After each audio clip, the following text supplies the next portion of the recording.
Hi, I'm Donald Wayne Strout. I'm 75 with a bit of pro and amateur racing experience and 10 years in iRacing. I crashed my plane a few years back, and now I am a bit handicapped with two broken legs. I'm no alien, maybe a bit old and slow, but I can hold my own in the 1500 to 2000 iRating range. I'm an engineer, not a coach, but I've been a client of many very good coaches. I do videos and weblogs to be a resource and to use my experience to help others enjoy iRacing more. So let's get into it. In part one of our series, we introduced the concept of the quick break application with the gradual trailing off. Here's an example of an almost perfect illustration of that technique here at Summit Point in turn 1.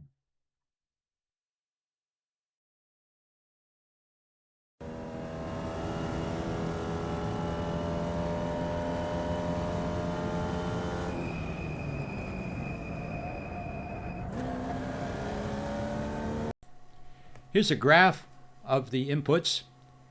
Notice at the braking point, there's an immediate reduction and a release of the throttle at the same time as a quick application of the brakes all the way up to about 65 or 70%, a gradual trailing off to the apex, an immediate application of the throttle, and as soon as the throttle is applied, immediately thereafter a downshift from fourth to third.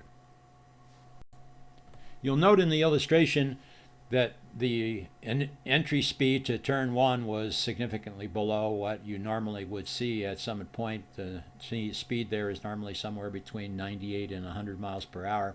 It's often much easier to develop and improve your precision trail braking skills if you practice with running a little bit slower on corner entry than your normal speed. It allows you to focus more on your braking and less on just getting through the corner without losing control. Now let's go to the international version of Oulton Park, and you'll see a hot lap here, which is not my fastest at Oulton Park, but you'll see the difficulty sometimes in achieving the perfect trail braking initiation and application when you're worried about trying to get the maximum or best lap times. You'll notice that my trail braking trace is reasonably good coming out of turn 16, but I have a lot of time lost while I'm coasting between the release of the brakes and the application of the throttle. Next, you'll notice in turns 1 and 3 that I fully release the throttle instead of just bringing it down to about 25 or 30%. I also seem to be modulating and hunting for the correct throttle reapplication in order to get through the corner correctly. My technique in turn 5 is not bad. You'll notice that I apply the brakes quickly and I trail them off correctly. I'm a little bit slow and too gradual on the application of the throttle. I don't know why I did that other than it just didn't feel like I could get on it immediately. Perhaps I had been a little bit loose during other practice laps at this point. My braking through the chicane is not bad. I probably could have braked to a lower level and trailed off earlier so that I could get on the throttle earlier and go down the longer straightaway with more speed. Braking into the next chicane is also not bad, but I coasted a long time between the release of the brakes and the application of the throttle. Probably lost some time there. My throttle application entering and through turn 12 is pretty much spot on, holding no lower than about 50% through the corner.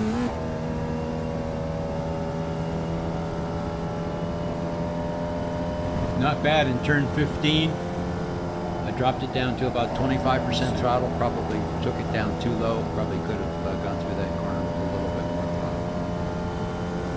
In turn 16, I'm braking too hard, not trailing more gradually enough, and I'm on the throttle very late doing a lot of coasting, which costs a lot of time.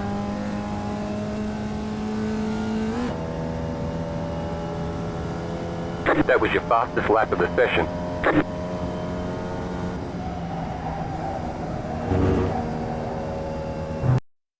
We all know how important it is to use all of the track, particularly when you're entering a corner, but here's an illustration of me leaving at least 2 feet to the left of my car, and that's one of the reasons why I was unable to go through turn 16 at maximum and optimum speed.